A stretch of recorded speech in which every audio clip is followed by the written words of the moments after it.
guys, and welcome back to another edition of Monday Warfare, The Battles Within, and Happy New Year! Happy New Year, everyone. I'm your host, Ray Russell. Joining me, Mr. Steve Eckstadt. Welcome back, and Happy New Year, Steve. Yeah, Happy New Year to you, man. Glad to be back. Short episode this week a little bit, with Ron not being here. Well, we'll see. We'll see how short it really is once we get going. Yeah, but it should be, because this week it's 2 episodes of Nitro, but 1 episode of Raw, because we're going to kick things off with Christmas, the Christmas edition of Nitro, and WWF Raw did not run that week on USA, so it should be a little shorter than usual, but we'll see what happens here. We're also going to do the results for Starrcade, which should be interesting. Now, we kick things off, we're going to get right into this. WCW Monday Nitro for Christmas night, December 25th, 1995. Of course, this was recorded the week before in Augusta, Georgia on December the 18th. It's the go-home edition to Starrcade. And Starrcade this year is airing on Wednesday night, so we're only 2 days out from the pay-per-view. And it's Mongo with Santa Pepe here during the introductions of the Christmas episode of Nitro. And we go straight to the ring. It's Lex Luger. We just saw Lex Luger take on Marcus Bagwell in the last edition of Monday Warfare. And here this week, it's against his partner, Bagwell's partner, Scotty Riggs of the American Males. Luger toys with Riggs early on, but eats a flying forearm and takes a powder to the floor. Lex loves to do the stalling. Scotty Riggs works an armbar, but winds up on the apron, and Luger clotheslines him off right into the guardrail. Scotty Riggs back inside with a quick comeback, but misses a missile dropkick from the top rope, and Luger packs it in with the power slam and the torture rack. And the crowd pops, I assume, because it's Georgia. Luger's kind of over here. The torture rack's over anyway. Lex Luger gets the win in 7 minutes. This match felt like it lasted longer than the Bagwell match. Yeah, it definitely did feel like it went longer. Some good offense. I think Luger did a pretty good job with the males the last 2 weeks, giving him some offense, making him look good for a little bit. He wasn't against selling for him. They've been pretty decent opening matches that they've had the last couple weeks. Yeah, Luger's not stinking it up so much here in these shorter matches. These are the matches he should be having even on the pay-per-view. They should keep that in mind moving forward here. And we go to Mean Gene Okerlund with Sting. Ha! Call the hotline! And Sting talks the triangle match at Starrcade. Of course, that's Sting versus Lex, his friend, and Ric Flair. The winner of that match will face Randy Savage for the world title later in the same pay-per-view. And Sting says Lex is his friend, and he's trying to straighten him out. Of course, Lex has joined Jimmy Hart and turned heel. Sting thinks he can fix that. Sting says he's no fan of Flair, though, and he would like nothing more than to get Flair in a Scorpion Deathlock and never let go. They even talk the World Cup for the first time. At least Gene brings it up anyway. Sting really doesn't mention his opponent. I don't even know if he knows his opponent. It's Kensuke Sasaki. And he really doesn't comment on the World Cup in general. So Mean Gene brings it up to try to make it a selling point to the pay-per-view. Sting's really not having much of it here. Yeah, absolutely not. It's unfortunate because they got to do something to help with these New Japan guys, or else you're basically going in blind here. Really poor booking as far as that goes. But yeah, run-of-the-mill promo. I did like the end though when he's walking off and Gene's like asking about Luger again. He's like, Sting basically says, "You better stop asking, or I'm gonna stop answering," type deal. And it's not over yet for Sting because he has a match here tonight on Monday Nitro. He's taking on Big Bubba Rogers. First time we've really seen Bubba on the show when Hacksaw Jim Duggan's not involved, so that's a savior in and of itself. Hulk Hogan is suspended, we learn, through the rest of 1995. You do realize this is Christmas, don't you, Eric? So Bischoff announces that Hogan's suspended through 1995, so another 7 days Hogan gets off with paid vacation during the holiday season. I'm sure that's really pissing the Hulkster off here. Oh, I'm sure. He's very upset that he can't get that Starrcade payday, even though, like you mentioned last week, it's the same no matter what, so he doesn't give a shit. Fun little TV match here, back and forth between Sting and Bubba. Bubba, not as quick as he once was, but still a great bumper here. Really good bumps, bumping around the ring for Sting. Sting goes to the top rope. Bubba catches him, looks to throw him off, but Sting turns it into an inside cradle, gets the win 5 minutes and 12 seconds. Yeah, not a bad match here. It's pretty fun. I enjoy Bubba in spurts, like these short, small matches like this. So pretty good stuff. And there's plenty of promos tonight. It's promo time again. Mean Gene Okerlund, now with Lex Luger and Jimmy Hart. They're going to tell their side of the story. Lex talks his friendship with Sting and the triangle match and potential title shot against Savage at Starrcade.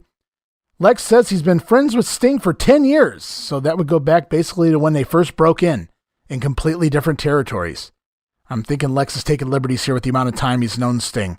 Anyways, Sting stops by and he kind of listens to the promo a little bit while Luger refers to himself as the uncrowned champion, pointing out that he has defeated Savage over and over again. It's at this point that Sergeant Craig Pitbull Pittman interrupts, of all people. He says he has no beef with Lex Luger, but he's looking for a manager. Pittman asks Jimmy Hart if he'll be his new manager. Hart has Pittman take his shirt off and then basically laughs at him while comparing him to Luger and ultimately turns Pittman down here. And I just thought to myself, geez, talk about burying a guy. You can stop pushing someone without just killing their push dead. It's like, when they wanted to take Renegade off TV, they jobbed him out and then they washed his face paint off and revealed his real name on television. Now they're making fun of poor Craig Pittman here. Instead of just turning him down, Bobby Heenan turned him down politely. Jimmy Hart's making a mockery of him here. I just thought, geez, poor guy. You almost feel sorry for Pittman. It's really killing what little heat he had left. And I just wondered to myself, whose Cheerios did Pittman piss in to get these spots on Nitro? These are very coveted spots to even be on this program in this 1 hour format. And Pittman's out here almost every week now, and he's basically looking like trash, to quote one of your favorite lines. He's just being humiliated, essentially, I thought here. Yeah, it's unfortunate because obviously he has room for improvement. He could have done better. With time, I think he would have progressed just fine. And he's almost reminiscent of Ranger Ross from the Memory Grenade that we talked about, where they come in hot, they have ideas for him, and then they just get bored with it almost immediately. They never get that chance to rebound and make something of themselves. And at this point, like you said, this is the Renegade just week over week where they're just humiliating this guy. And Mongo turned him down nicely. Heenan did. But this right here, like... Whoa, don't spoil it. We haven't gotten to Mongo yet. Oh, my bad. Don't give away too much. I got some notes for that, so don't give away too much. I don't care that you gave it away. No, I was just going to say. I'm just saying, like, this one here, like, after this one, I didn't care at all because Pittman just basically got destroyed by this was 120-pound soaking wet douchebag and Jimmy Hart. Yeah, this was not good at all. I don't know what they were thinking. And everybody involved knew better. They really did. But the show goes on, and we get our cruiserweight-style match of the week. It's Dean Malenko taking on JL, Jerry Lynn. Back and forth again, another contest, back-and-forth action.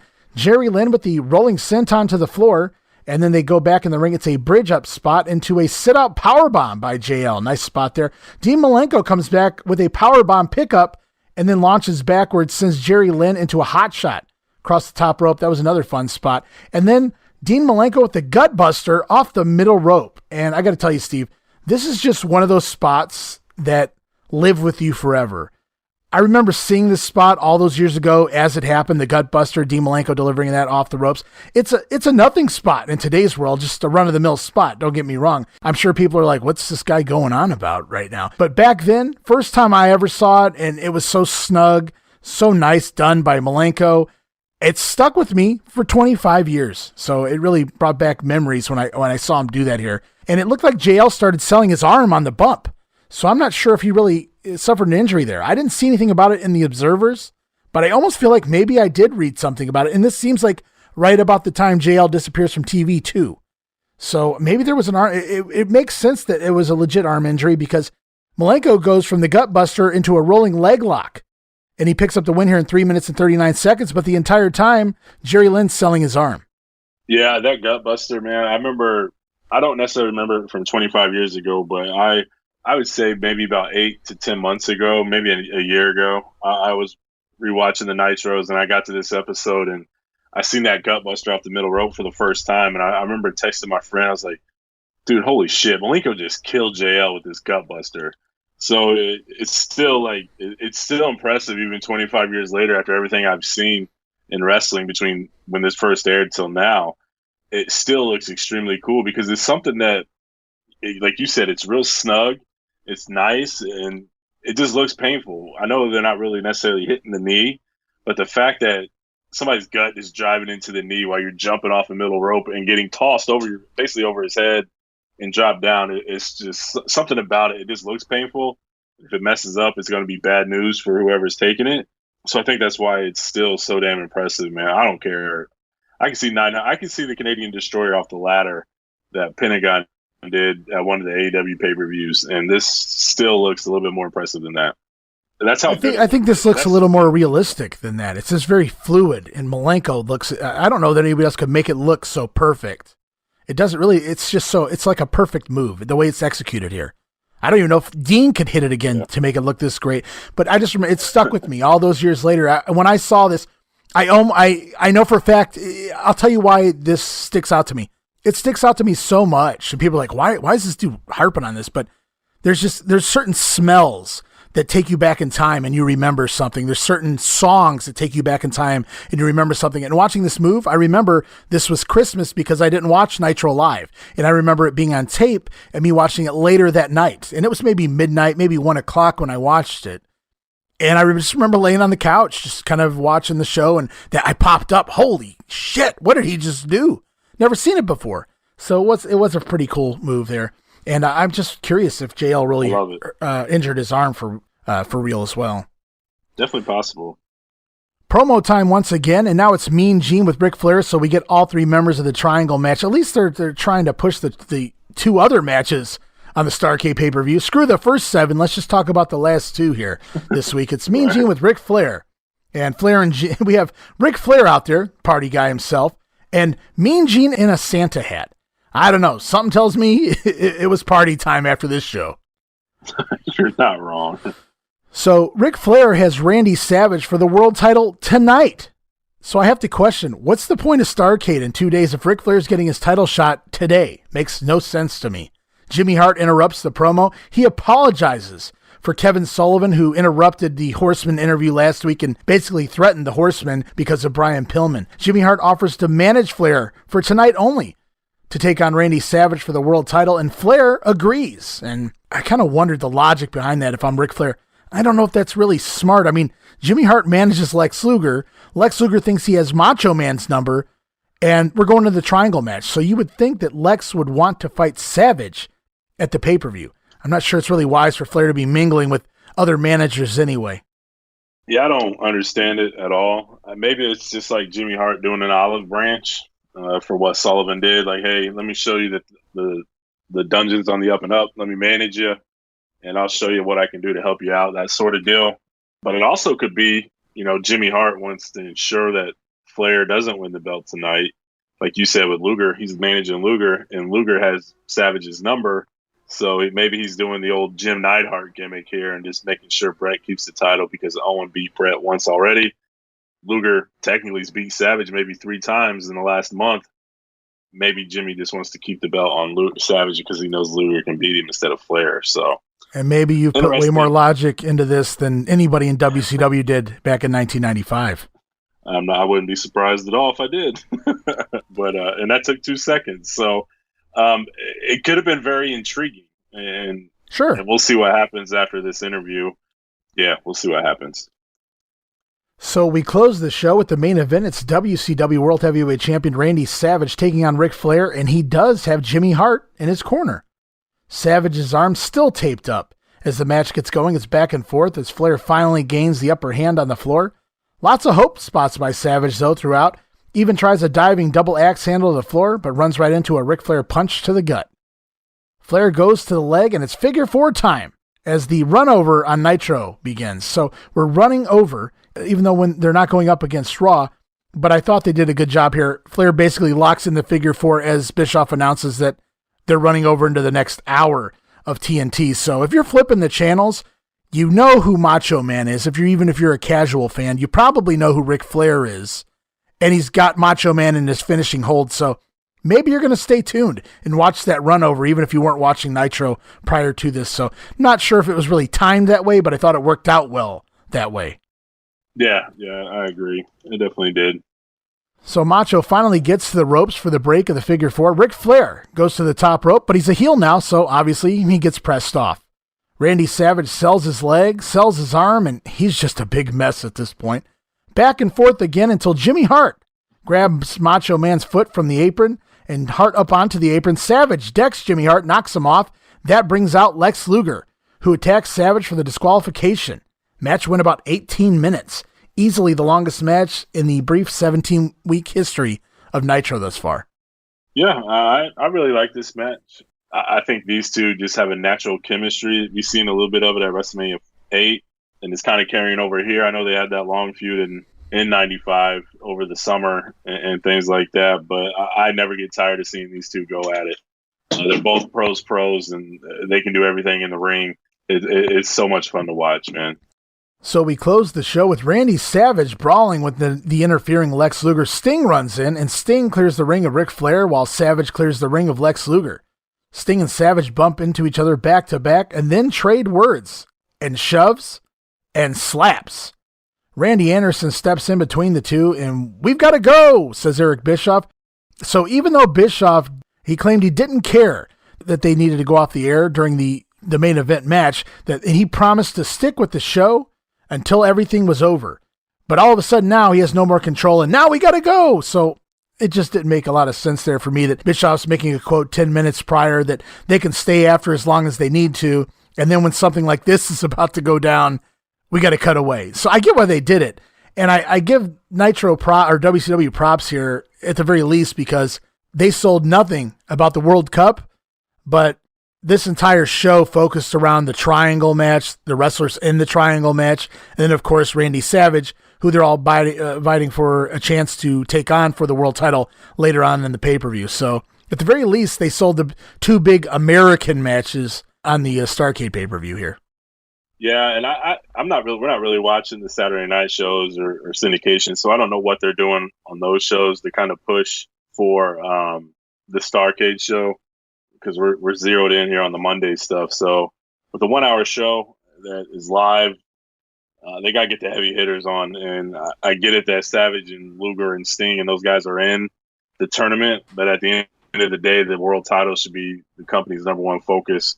I don't necessarily have an issue with it too much, with them just focusing on the big match, because these are the matches that are going to sell the pay-per-view. That tournament's not. So you want to get them to get the eyes on the TV for these matches, and then hopefully they come away impressed with all the wrestling that the Japanese folks are going to do.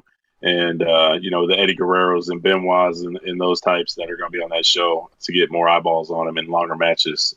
I really had no issues with the way they booked this show.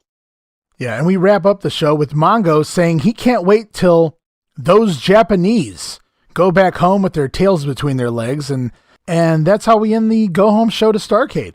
Teasing Savage versus Sting. They're going nose to nose as we fade to black here for Starrcade, but we don't get that match. And that makes me really disappointed, because that was a good sell job to end the show, that the potential. And I know they're not telling us that we're actually going to get Savage versus Sting, but I thought they did a good job of building that, and instead we get the match that we just saw here as the main event of Starrcade. My question here is for Randy Savage. Is all this necessary for Savage going into Starrcade? First the Giant, now an 18-minute match with Ric Flair. He has 10s on the pay-per-view before he even defends his world title. Is Randy Savage a fighting champion at this point? Absolutely. But is this necessary, given his legitimate injury? I don't think so. I don't know. I mean, probably not. If I'm a doctor, I'd probably be cringing every time he goes out there, knowing the circumstances of his injury. At the end of the day, this is all new. So they're trying to get big matches to draw ratings. It's the fight for their life, really. And it's all, like I said, it's all new territory for everybody. So this is what you got to do. This is what we got to do.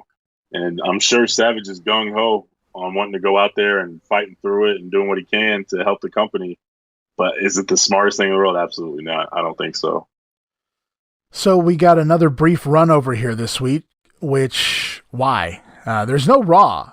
Don't be greedy, WCW, and give away too much just because you can. I get it when you're up there against Vince McMahon, but they knew this week, and this is taped, Steve. They had all week to edit. They didn't need to run over here, obviously. And they did, and I'm sure the fans, enjoyed it, but I just pick your battles wisely is what I would say. You know what I mean? It's just like, if you don't need to do a run over, why do it? Save it for next week. Yeah, how many weeks in a row they've done it? Like 2 already? This is the third week? I think this is the third week, yeah. Yeah. Unless they're trying to establish that this is the new normal, I'm with you, man. If this is the new normal and they're going to do this every week, then people get accustomed to it and then they expect it. So But other than that, yeah, it's not very smart. I don't know why you do this. Just button it up and go home. Segment of the night, Steve. Who you got? I like the Malenko JL match. It was short, so that's not necessarily the one that I had the favorite. Obviously, it's the main event. I love Savage and Flair working together. It never gets old. They're kind of like, to me, they're the same as Flair and Sting. Obviously, Flair and Sting have that history because it's way back in the 80s with WCW, and Macho and Flair kind of started in WWF and kind of transitioned to here. So, but I love these guys working. They can get in there, and it's like they can close their eyes and put on a hell of a match. That's believable, it's entertaining, and you're going to get what you want out of it. This was no different. Yeah, except for that one time where Flair beat Savage for the belt and Vince McMahon told him it was an awful match and to go back out there and do it again. I'd love to see that one, just how bad it was. Me too. I would too, because if it's bad where Vince is making them redo it, then holy hell, how bad could it have been with them too? That's crazy. Talk about breaking kayfabe. You go back out there and redo the same match in front of the same crowd twice. If I was sitting there, I wouldn't even know what to think. I don't either. So there's no Raw for Christmas this week, Steve. And that means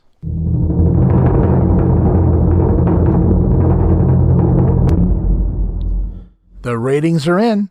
Monday Nitro, unopposed by Raw, does a 2.5, which is roughly the same as it's been doing with competition. So although Christmas night ratings are traditionally weak, and there's no boost this week without Raw, they stay the same, even airing on Christmas night. So not necessarily a bad thing here for WCW. Yeah, not a bad showing, especially when, like you said, traditionally weak on Christmas night. It's just interesting that they stayed flat. You figured they'd maybe pick up some of those Raw viewers since there's no Raw. Well, you have to think maybe they did pick up some of those Raw viewers, because I can't imagine every single Nitro viewer tuned in this week on Christmas. Somebody was celebrating Christmas somewhere. So I feel like some of the Raw fans probably did, and that's why they stayed steady. Is the way I took it, anyways. The way I would see it. It's probably like half and half. Those diehards for Raw and diehards for Nitro probably tuned in just because wrestling was on. I know I was watching. Yeah, it's like I said. It's pretty cool. Yeah, I mean, I needed my wrestling fix every week as well. But like I said, I remember watching this on a delay. I had recorded it and watched it later in the night, so I wasn't part of that rating either, as far as live watching. But I did watch it, so you have to take that into account as well. But yeah, it was a fun little episode there as they go unopposed. So I guess the easy answer here this week for the real winner is WCW Nitro. Would you agree? I guess, unless something was better on TV. I doubt it. But yeah. Well, I'll tell you, I think the real winner here tonight, Christmas 1995, was me, because I asked for money that year, and I got money, and I have no doubt that I spent some of it on the Starrcade pay-per-view, and I probably ordered some pizza and had a really good time. So, yeah, I say Nitro won, and I won, and Steve, I'm sure you won that holiday season as well. I probably got a bunch of Power Rangers if it was 95. Dear God. I probably did win. Oh, my. Oh, Lord. It's the new year, 1996, and we're doing WWF Monday Night Raw for January 1st, the very first day of 1996, taped 2 weeks ago on December 18th in Newark, Delaware. But it's not a normal edition of Monday Night Raw, Steve. It's the Raw.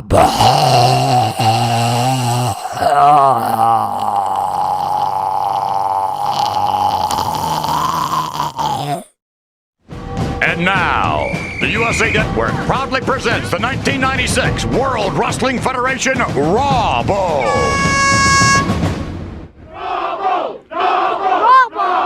Raw Bowl!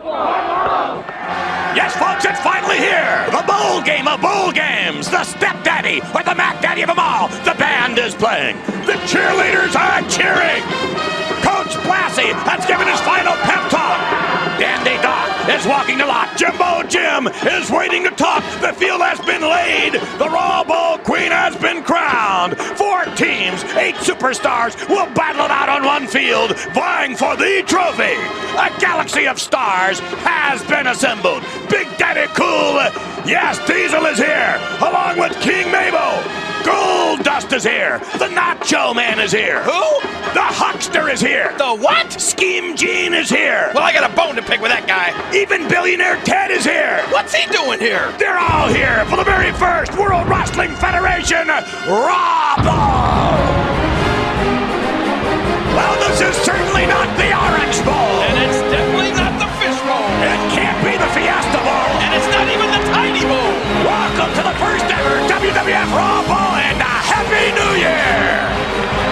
Oh, that Vince McMahon, from using the words Mac Daddy to Jumbo Jim. Just a fun opening here for the Raw Bowl, the Lipton Brisk Iced Tea Raw Bowl, mind you, Steve. Yeah, I'm excited for the Raw Bowl, man. I love the Raw Bowl. I didn't know what the hell the Raw Bowl was at this point in the show, but I was still pumped for it. I'll tell you that much. Vince he did this one up here really good. They had a band, a marching band, cheerleaders, a Raw Bowl queen, even a football-style Raw Bowl canvas for the ring, Matt. So very cool stuff. And Jerry Lawler's ringside, he's rocking an old Browns jersey, even though there's no more Browns, which he's a heel, so I get it. And I know Lawler is a huge Browns fan, but he's a heel at heart. Number one, and he's even rocking that Ravens jersey at SummerSlam 96 just to draw the heat in. So we kick things off, though. We learned the Raw Bowl is 4 teams in an elimination style match. Basically, they tell you the rules as the match gets started. So we're just learning what the Raw Bowl is as they're announcing the participants. And I thought it was a nice little touch here as the guys come down, the tag teams come down. They're all wearing football uniforms. Some of them even have a little black shoe polish there underneath the eyes. And I liked all the numbers. Most of the numbers made sense to me. You had 38 and 45 for the smoking guns, different styles of guns. And Owen Hart was number 1, of course, and Yokozuna, 641. Razor Ramon is 4 for 4-time Intercontinental Champion. Savio Vega has the word Uno on his because apparently Uno is different from the number 1. We have to spell it out in order to understand it. It's at this point when Razor and Savio are on their way to the ringside. The Goldust Usher presents Razor with flowers, and Razor immediately beats the Usher up with the flowers. And Goldust standing in the back, the announcers say Goldust is in the end zone. And Jerry Lawler calls it an illegal forward pass. So the puns are already starting, not just the football puns, but the Goldust puns, if you will. Sid and Kid are out next. The Kid's number is 1, 2, 3. Makes sense. And Sid is 00. Pretty much the only number I didn't really understand. Is it 00 as in nobody's home, or is that normally his softball number? I'm not really sure. Who knows? We've even got Earl Hebner out there as referee in a striped referee shirt and a yellow flag in his ass. So they're really pulling out all the stops here. They cut away to an insert promo. Brother Love, for some reason, preaching love during the introductions. And we learned that every team gets 1 timeout. They can call a timeout anytime they want in the match. That doesn't really work out so well here. We also learned at this point that the match is elimination style. You can tag anyone, but physical contact must be made by the two men that are tagged into the match. We also learned that there was a coin toss in the back before the match, and Owen Hart and Bart Gunn start things out. Billy Gunn has to wrestle Bart as both guns are tagged into the match. But when they tag in, they do a couple spots, land on their feet, and they both run over and tag in both Yoko and Owen at the same time. And Cornette loses his mind on the floor. Great sell job by Cornette there. So we do get a little bit between Yoko and Owen before they tag out as well. Impressive delayed suplex in the match. Bart Gunn picks Sid up, and I was more impressed with Sid maintaining his balance than I was really Bart holding him up there. Really, really cool spot. I hadn't seen Sid picked up like that by an average-sized wrestler. I won't say an average-sized guy. Bart Gunn's a big guy, but as for a wrestler, he's just your average-sized guy, and it was pretty impressive watching him hold Sid up there in a delayed suplex. Owen Hart nails the Enziguri, the one that took Shawn Michaels out, nails it on Savio here, and Savio kicks out. So I'm not sure if that was a wise spot to put into this match here. We go into a commercial break, and we come back out. Brother Love still preaching in the locker room to nobody. All 4 heels wind up getting heat on Savio Vega, but Vega manages to make the hot tag to Razor Ramon. Razor comes in and goes for the edge on the 1-2-3 Kid, but the 1-2-3 Kid calls timeout, and they have to stop the match, but Razor does it anyway. Razor's edge to the 1-2-3 Kid, but he can't get a pinfall because there's a timeout involved. Earl Hebner throws the yellow flag for whatever reason. I don't really know what that means. It didn't disqualify Razor, so not really sure why. I don't really know what the fuck's going on at this point with the flag and the timeouts and everything involved, because Sid comes in from behind, clotheslines Razor, and puts the Kid on top, and the 1-2-3 Kid pins Razor Ramon about 11 minutes into the match. How long was the timeout is what I want to know, because Razor's edge didn't count, but 10 seconds later, the Kid was able to score a pin. These are very short timeouts, Steve. When they're even being called, yeah, It's a cluster. I mean, on paper, it probably sounds like a good idea. Oh, let's give them timeout so they can kind of stop a pin so we can keep it going. How do you handle that in the action? Like, how do you slow it down how can you basically tell 8 guys to stop moving and stop doing what you're doing because there's a timeout right in the middle of the action? So it's stupid now, but the idea behind it was solid, I thought. But you got to distinguish how long the timeout is and things like that if you want it to work. Well, we don't have to worry about timeouts for the rest of the match, that's for damn sure, because during the pinfall, when Razor's getting pinned, Savio's visibly calling timeout to the referee, but Earl Hebner's back is turned and he makes the count anyway, so even though Savio called the timeout, it didn't count. And Razor and Savio Vega are the first team eliminated 11 minutes into the match. Could they do more puns is what I wrote next to my notes. We're halfway through the opening match, and they've used about 807 football puns at this point in the show. It was insane. It's like Lawler found a book at the library, and I mean, they were using every single line out of it. At some point, I just tuned it out. I was just watching the action and enjoying it. I was half listening to the commentary, so you knew where it was going as soon as this match was booked and saw how it was going to be presented. You knew the puns were going to come every 2 or 3 seconds, so you either listen for them or you just tune it out. This time I tuned it out. So, match continues as the Yokozuna and Owen Hart get some heat on Bart Gunn, who finally manages to make a hot tag to Billy, who hits everyone that moves, including Jim Cornette off the apron. Billy Gunn runs the ropes but gets nailed with a kick to the back of the head from the 1-2-3 Kid. They drag Billy Gunn over to the corner, and Yokozuna tries for a bonsai drop. But Bart pulls Billy out of the way, and Billy winds up tripping Owen in the process. Owen takes a bump in perfect position for the bonsai. And Yoko nails Owen with the bonsai drop. Great spot. Well done. I'd never seen them use that before, and I wish they had saved it for a bigger and better match than this.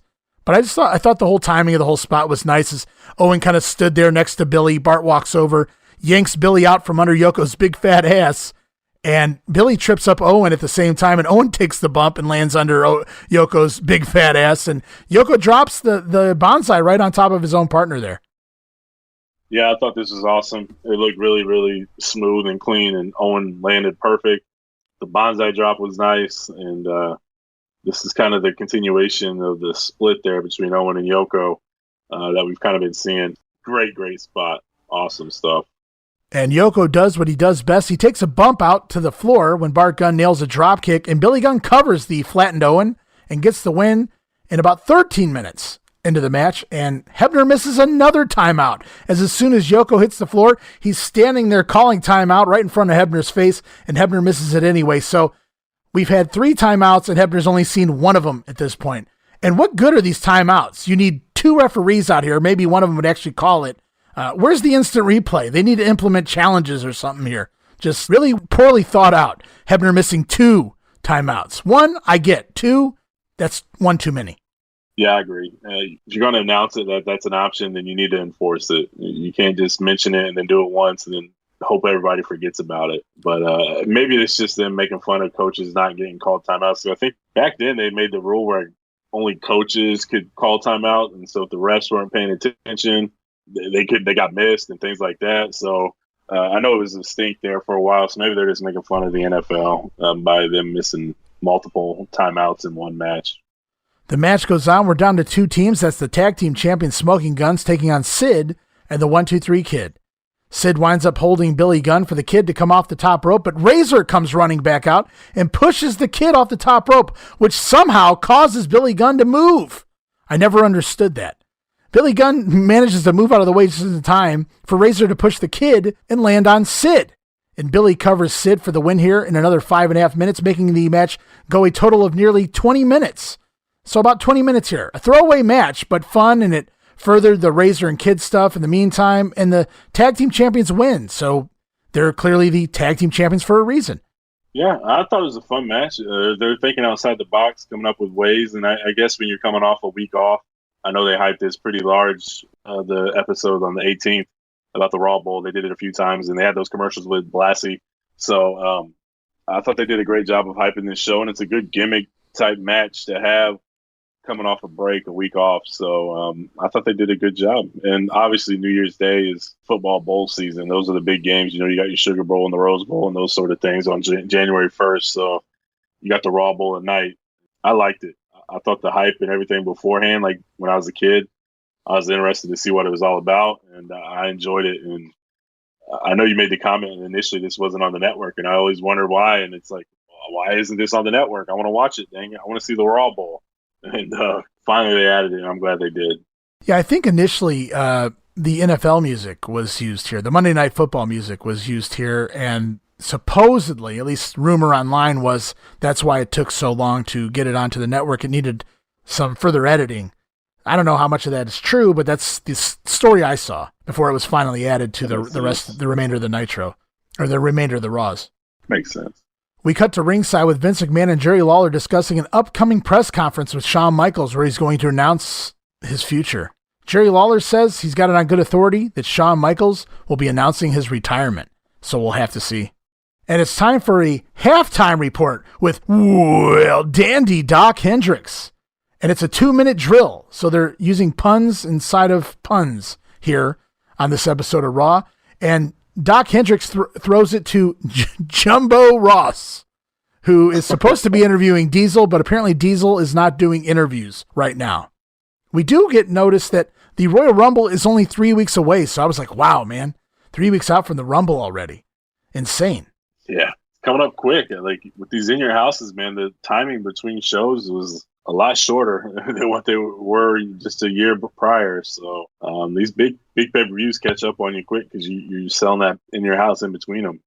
And speaking of In Your House, Steve, we get the hog pin match from In Your House 5. And you guys can go right now, go over to our Patreon account, patreon.com/WrestleCopia, and join and subscribe the all access tier. Now only $5 for all of our watch-alongs, the entire watch-along series, which includes all of the pay-per-views that complement our Monday Warfare show. And that includes In Your House 5. We just did the watch-along the other day. It's up and running. You guys go there, subscribe, $5, and check it out. But here on Raw, we get the hog pin match. And we're not going to sit here and run and detail everything that happened here, because if you guys want to know, all you have to do is head on over to Patreon. But there's just a few notes here. It marked the return of Hillbilly Jim, who will end up managing Henry Godwinn very shortly.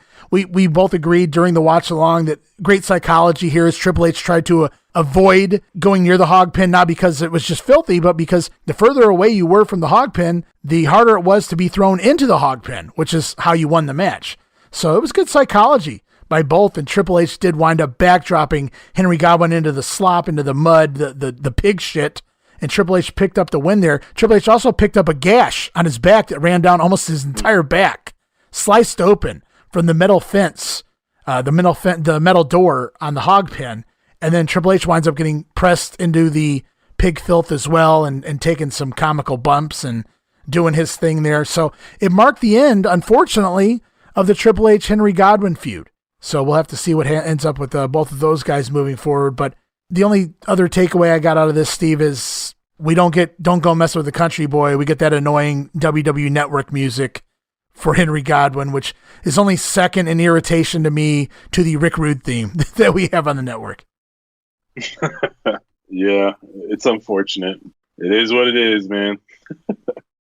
And next week we learn on Raw, we're going to see the entire match between WWF Champion Bret Hart and the British Bulldog from In Your House 5, which was the main event. Also Jeff Jarrett and Hakushi on the show next week. But let's go back to Bret versus the Bulldog for a minute here. How mad are you, Steve? If you paid for In Your House, you popped that $10, I think it was $10. You paid $9.99, and the arguably the two best matches on the show are given away for free over the course of the next 8 days on TV, or the next 2 weeks or whatever on TV. At $10, I don't know how mad I'm going to be, but I'm going to be pretty pissed off. Yeah, I'm going to be pretty mad too, because it just totally devalues your whole point of, buying a pay-per-view. It takes away some of that mystique of it.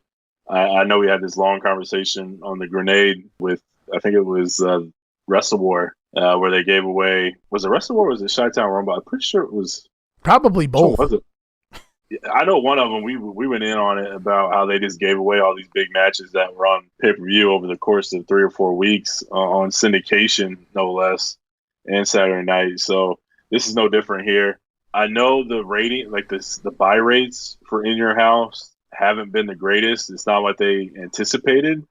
So maybe this was their way of, showing people what they're missing on In Your House. Right. And when you have a match like a gimmick like the hog pin match that you're never going to see again, that's a good way to sell your product. And then obviously with the blood and just the sheer violence, the look, the appearance of sheer violence, that was Brett and Davey Boy. Again, another great way to sell your product. But at the end of the day, I would be relatively pissed off if I spent $10 on a show just to see the big matches for free. Well, like you said, over the course of 8 days. Yeah, I used to purchase all the pay-per-views back then. And I think what upset me most wasn't that I paid for it and then I got it for free. It was that I paid for it and now everyone else is getting it for free. That's what upset me. These cheapskates out there that didn't ever wanted to pay for the pay-per-view. And I'm not trying to knock people that really couldn't afford it. That's a great, I feel great for them. But there's a lot of guys out there that probably could have afforded it and opted not to. And then they get it for free. And that pissed me off as a kid. And anyway, I mean, now I don't really care so much. I don't care if you want to watch this stuff on TV right now for free or not. I could care less. God bless you. But back then that really used to upset me that, hey, I just dropped $9.99 or I just dropped $25-$30 on this pay-per-view. And they did this within your house a few times, gave away a lot of the matches on TV. It felt like they were just trying to fill time too. Like they really had nothing else to air. So this is what they filled in with the gaps and whatever. Because we saw it a while ago with Bret Hart and Yankem from SummerSlam as well. And now we're getting some in your house matches here, but we'll move on with the show. No need to dwell on that for too long. I will say I was one of those people that really couldn't afford it too much. Like I couldn't convince my parents to do Survivor Series and then 2 weeks later and In Your House. So I got the big ones, so many in such a short period. Oh yeah. Yeah. It got crazy there. And then ECW jumped in with 6 of their own and it was just really madness by that point.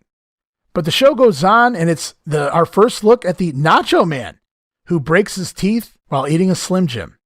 And it's back to the ring with Big Daddy Cool taking on King Mabel with Sir Mo.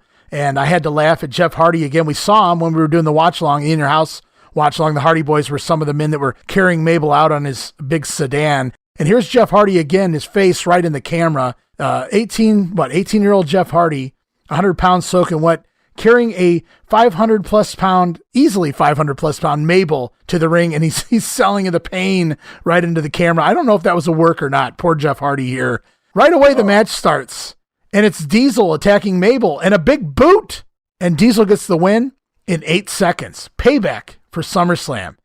And then a jackknife to Sir Mo after the match, and it's basically here, it's bye-bye men on a mission. Mabel will return to work the Royal Rumble match, but that's it for the men on a mission. Otherwise, they're gone. See ya. Jerry Lawler attempts an interview with Diesel at ringside, but Diesel refutes. But he takes the Raw Bowl queen, Ashley something or another, to the backstage area with him. So who knows what Diesel... I didn't see her wearing any black gloves here, so I'm not really sure what's going on. Maybe she's putting them on in the back. Oh, man. Oh, Lord. And some other things, too, hopefully. All right, we'll move on. It's time for the presentation of the Lombardi Trophy. That's Steve Lombardi, a.k.a. the Brooklyn Brawler. And I had to laugh at this the first time I ever saw this, Steve. It was really funny, really clever, whoever came up with this spot here, as Steve Lombardi, the Brooklyn Brawler, shows up in the babyface locker room to present the Smoking Guns with a cheap-looking trophy, which is basically a cardboard cutout of the Brooklyn Brawler's face on the front of the trophy. And the Guns get upset and they destroy the trophy. And the Brawler is none too pleased. So I think he shoves either Billy or Bart. And it wasn't a wise move, as Brawler was surrounded by baby faces and then attacked by pretty much half of the babyface locker room here to end this segment. I thought it was a fun segment. I thought it was clever to do the whole Lombardi Trophy gimmick here. And then at the end, of course, they got to get that brisk iced tea in again. So he gets a brisk bath. And I think Vince calls it the first bath of any kind Lombardi's had in a long time. Yeah, I thought it was great, dude. It's so, like you said, it's really clever. I don't know who thought of it, but just tremendous. It's like your standard trophy you get at a trophy shop that's $5, and then Lombardi taped his face on it. But yeah, they destroyed the trophy, and it was fun times. You didn't see the Brooklyn Brawler all that often at this point, so it was fun to see him pop up here at the beginning of '96. Yeah, definitely. We cut to the next segment where Vince McMahon promises a new name coming to the WWF will be part of the Royal Rumble. So we get a list of the names entered so far. It's Diesel and Owen Hart, Dory Funk Jr., because Terry turned it down, the British Bulldog, Savio Vega, King Mabel, Barry Horowitz, Yokozuna, the returning Tatanka, and supposedly Bam Bam Bigelow, who is already gone from the company. So they probably had hopes to get him back, and it was a no-go here. Bam Bam does not appear at the Royal Rumble.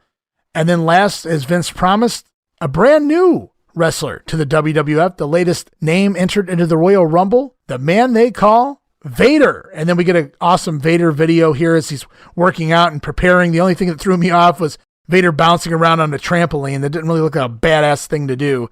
But other than that, man, it was just such a huge, huge deal when this broke that VADER was coming to the WWF, because those few months where he was gone from WCW but hadn't quite gotten to the WWF yet, all you did was wonder where he went. He was one of the top stars of WCW for the last 4 years. So for him to just disappear, it was a big deal. And now here he is popping up for the WWF. I had high expectations for VADER upon this announcement. Yeah, I was pretty hyped for this. I'm not gonna lie, I didn't really start watching WCW and like consistently. I would go to my friend's house and he'd be watching Saturday night here and there, but for whatever reason, my weekends I was always doing something else. I never really watched TV, so I didn't really watch WCW that much until Nitro, and so VADER was kind of already gone when Nitro started. So I didn't really see a lot of VADER. I seen him in Starrcade '94, and I think that was it for the most part, outside of some of the tapes I watched. But anyway, he loved VADER. He would talk about VADER all the time, like how great he was and things like that. And then they ran this vignette. I saw him and I was like, man, this dude looks awesome. I was super pumped for VADER just because of how much my friend hyped him up. I couldn't wait to see him, and I know they do a great job of hyping him up even more so on the pay-per-view. I'm sure we'll talk about that when we get there. Yeah, this vignette was awesome. I liked it. He just looked like a monster, man. And we close the show with our first look at Billionaire Ted's Rasslin' War Room. It's the debut of Billionaire Ted and company here, as Ted sits around a round table with Suits and the Nacho Man and the Huckster, and Ted Turner wants new moves in the WCW. His Suits show highlights of WWF finishers, and Huckster and Nacho Man say they can't do any of these moves. When Huckster sees Shawn Michaels perform a move off the top rope, he quips, "Brother, at my age, my feet don't leave the ground." And Ted Turner, or I'm sorry, I get in trouble there, Billionaire Ted, asks Huckster and Nacho Man, "Tell us, what can you boys do?"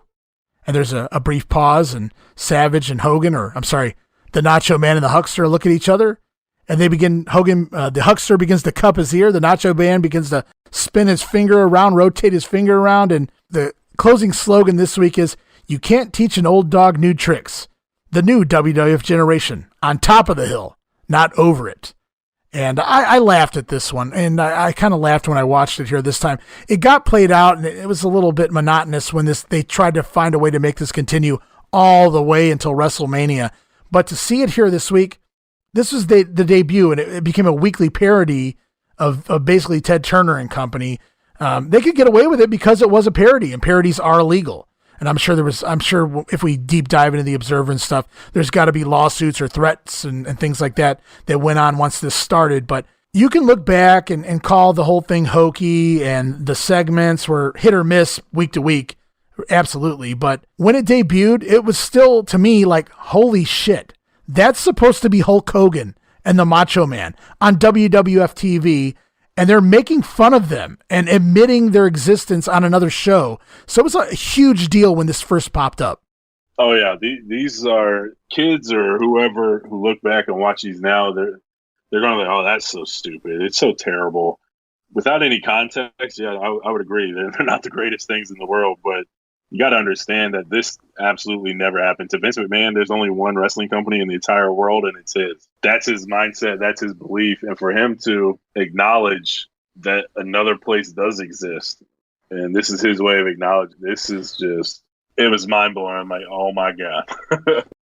To put it into context for the nowadays fan, it would be the equivalent of right now, if you turned on Raw, and it might actually get ratings after they did this, somebody coming out pretending to be Cody Rhodes, somebody coming out pretending to be Jericho, making a mockery of them. Obviously, it would get a hell of a lot of backlash from the AEW fans, but people would be watching and people would be talking.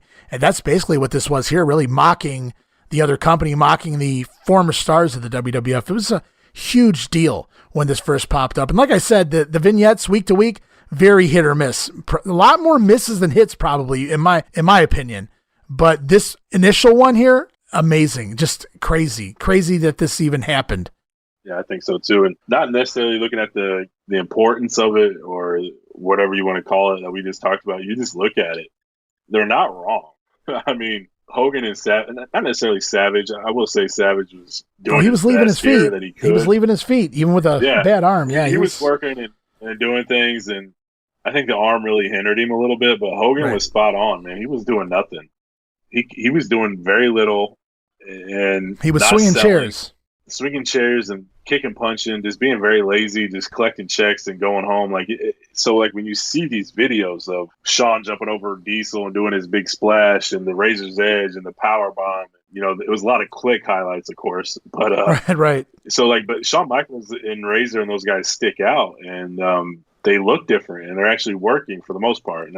Diesel, debatable, even Razor, but Shawn, and you show a lot of clips of Shawn, and heck, if you could even splice in some of that Brett Bulldog match from the prior night, I mean, you could really compare and contrast, and you can see a huge difference in their main eventers compared to WCW's main eventers. Now, if you break it down and go down to the lower down on the card, obviously WCW has the advantage there, but just incredible. It's crazy, man, that they did this, and shots fired from Vince. Finally, that's kind of how it felt. Yeah, it's finally done. Absolutely. It only took them to the new year, but there they are. I think it was Medusa. Do you think that was the final straw? Who knows? Because, this was, I don't know how long it took them. This had to be thought out in advance, the Billionaire's Ted sketch stuff had to be thought out in advance and put together and scripted and everything. So who knows how long this has been in the works, but here it is, and it doesn't go away until WrestleMania. I still remember the free-for-all match. Oh, Lord. I was let down. I was really hoping for something more than what we got. And then the Huckster changed. It was a different guy. I was like, what the hell is this? Oh, my God. I haven't watched that, I think, since the night it aired, because I never had WrestleMania 12 with the free-for-all since then. So I'd like to see it again. But anyway, segment of the night. Yeah. So I'm going to disqualify the Hogpin match because it was actually part of the pay-per-view. So that doesn't count. So you can't pick that. But anything else on the show, the Raw Bowl, the Vader vignette, Billionaire Ted sketch, what was your segment of the night? I got to go with the Raw Bowl. It was different. It was unique. I remember the commercials with Blassie, and I couldn't wait to see it. I was excited for Raw to come back on the air. It's definitely corny. It's cheesy. The puns get old real quick. It doesn't really hold its mystique over the years. Once you see it once, it's like, yeah, that's stupid. But for 95 or 96 in this instance, I was really, really excited to see it. And just rewatching it every once in a while, it's always entertaining. But yeah, that has to be it. Yeah, I probably haven't watched the Raw Bowl in more than 20 years. So this is the first time watching it again in a very, very long time. And I can't say it held up as the greatest action in the world, but it was different and it was something fun. And it took up damn near half the show, so I guess I have to go with that too. Whenever something takes up half the show, unless it's really bad, it's probably the best thing on the show. And I'll give it to the Raw Bowl as well. The sad part of that is I think they could have kept in the tradition, maybe not a 4-way elimination tag match, but maybe bring out a battle royal at the beginning of every year and call that the Raw Bowl. Just something fun to year. Back then it would have maybe meant something. I'm really surprised Vince abandoned the idea after 1 year. Yeah, I was thinking when this first aired, I was like, okay, this must be the new thing every new year. Yep. I thought I couldn't wait till 90. I wonder what they're going to do next year. And then 97 came and nothing happened. 98, nothing happened. So I'm wondering if it was just because it was January 1st, it worked. It was the first day of the new year and things like that. And he just played off of the bowl games. Yeah, I thought I agree. A battle royal, maybe, later on you could adapt it into a 4-way match for like a belt or something like that. You could definitely do something with it. Surprised he didn't with the BCS and how terrible it was. Like, we'll give you the match that everybody wants to see instead of the shitty BCS system or something like that. That's right up Vince's alley. But I'm surprised with you. I thought this was the start of something yearly. We move on to WCW Monday Nitro for January 1st, 1996. But before we do, let's run over the Starrcade results real quick. Back on December 27th, last Wednesday, it was still 1995. First, the World Cup Best of 7 series. Team WCW was Chris Benoit, Eddie Guerrero, Alex Wright, Johnny B. Bad, Lex Luger, Sting, and the Macho Man. Team New Japan, Jushin Thunder Liger, Shinjiro Otani, Koji Kanemoto, Masa Saito, Masahiro Chono, Kensuke Sasaki, and Hiroyoshi Tenzan. Results went something like this. Chris Benoit over Jushin Liger, Kanemoto over Alex Wright, Lex Luger defeated Masa Chono, Johnny B. Bad scored a win by disqualification over Masa Saito, which was probably the worst match of the night. Talk about a clash of styles there. Shinjiro Otani over Eddie Guerrero in what was probably the best match of the night, if I recall correctly. And once again, you guys head on over to patreon.com/WrestleCopia. This is going to be a fun one if you guys want to check out this watch along. A little bit of great stuff and a little bit of bad stuff and a little bit of everything in between. Steve, I know you don't know a whole lot about some of these Japanese guys, but I'm sure, you enjoyed the show. Oh, yeah. Yeah, the show's, it's different. And to be honest with you, man, I don't need to know a lot about a wrestler to enjoy their work. Right. If you give me a random match of somebody and like, hey, watch this, it's a 5-star classic. I could watch that match, and by the time it's over, I'm probably going to be into it and be like, damn, I want to see more of that guy. So, I can enjoy anything, really, to be honest with you. It's unfortunate that they didn't incorporate guys like Regal or Malenko into this to have better matches, than we get stuck with guys like Luger in here with Chono. But so we get Benoit over Liger, Kanemoto over Wright, Luger over Chono, Bad over Saito, then Otani goes over Guerrero, and then Savage comes back and ties things up for WCW with a win over Tenzan. So we're at 3-3, and then it's Sting over U.S. champion Kensuke Sasaki. It was a non-title match. Sting gets the deciding win for Team WCW in match number 7 in the World Cup Series. So WCW wins the World Cup Series here. Some of the matches good, some of them not so good, but fun show overall. But it didn't end there. We got the triangle match, in which I was actually shocked when this actually happened. Ric Flair got the win over both Lex Luger and Sting, best buddies here in the triangle match, which gave Ric Flair the right to go on to wrestle Randy Savage for the world title at the end of the card. And of course, Ric Flair became the new WCW World Heavyweight Champion to close out Starrcade. And just another quick note here too, because it'll become important later on. There was a dark match aired with the one-man gang defeating Kensuke Sasaki for the U.S. Tag Team title, or for the U.S. Heavyweight Championship. And people may ask, why the hell did this air at the end of the show? And the reason was Sasaki refused to drop the belt before he went back to Japan for whatever unknown reason. And so they did a match here where Sasaki actually wins the match, but he doesn't win the match. And what I mean is the gang hits the 747 and Sasaki actually kicks out, but the referee counts 3 anyway.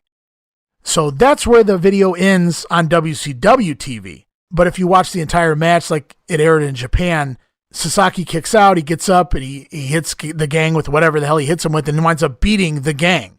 But in WCW world, the match ended with the 747, and the one-man gang is the new U.S. Heavyweight Champion. Oh, Lord. So Sasaki didn't want to do the job on the way out, but they had to get the belt back anyway, right? Right. So they let Sasaki win without letting him know that he lost. Yeah, very interesting. Very interesting. That's why you don't put your belts on foreign guys. It never made sense to me, like the AWA giving it to Stan Hansen. Like, what are you doing? Only bad things can usually happen in that situation. Yeah, I think that was more of a money thing with Stan Hansen, though, in that specific situation. But I get what you mean. These guys are here temporarily, and you gotta, there's a trust factor there. And I don't really know. I wasn't in the politics, but clearly something went awry, and WCW had to do what they had to do to get their belt back before Sasaki took off for Japan. And so that takes us to the new year, 96, and WCW Monday Nitro, and we're coming to you from the Omni in Atlanta, Georgia. It's the first time since 1993 that WCW has been in the Omni, which is just crazy to think. At one point, the Omni is staple, basically the Madison Square Garden of the South, for wrestling anyway, and now they haven't been there in over 3 years. It's just crazy to think how low the product got where they couldn't even run their hometown building. It's just crazy to think about. And as we kick the show off, for some reason, it's New Year's, but Pepe's dressed as Uncle Sam. I really don't understand the story Mongo's going with here, but I never really understand a whole lot from Mongo. We learned that Ric Flair is now a 12-time World Heavyweight Champion, and he defends the title tonight against Mr. Probation, Hulk Hogan. How do you like that for a welcome back from Hulk Hogan? Gets suspended for 7 days, and he's back in the first night. He gets a World Heavyweight Championship match against Ric Flair. Crazy. Yeah, so my notes here for that is, so he gets put on probation. He comes out the next week, beats the shit out of a referee on purpose after the fact, and uses the chair again. He ends up getting suspended for 1 week, and somehow he still gets a title shot on the very first Nitro of the new year. So what are we rewarding here? Like outlaw behavior? It's just ridiculous, man. This is stupid. He clocks the Giant with the... Well, first of all, he interrupts a World Heavyweight Championship match. Legitimately costs a man the belt, basically. He costs the Giant the belt over Randy Savage. He hit the choke slam, went for the cover. Hogan broke it up with the steel chair. Nailed the Giant damn near a dozen times with the chair. Clocked Nick Patrick with the chair. Tossed Randy Anderson down. Nailed Doug Dillinger with the chair. We learned he got suspended for a week during the holidays, I'm sure with pay. And welcome back, Hulk Hogan. Here's your world title match. You don't even have to wrestle at Starrcade. Here's your world title match. What kind of message does this send? I'm gonna take a chair out to the ring. I mean, if I'm JL or Eddie Guerrero or Johnny B. Bat, I'm just gonna go out there and go willy-nilly and beat the shit out of everyone, and hopefully I get a world title match in the next couple of weeks. Yeah, that's what they're telling you. Man, it made no sense. So stupid, man. So Randy Savage lost the world title at Starrcade, so he can finally rest that arm.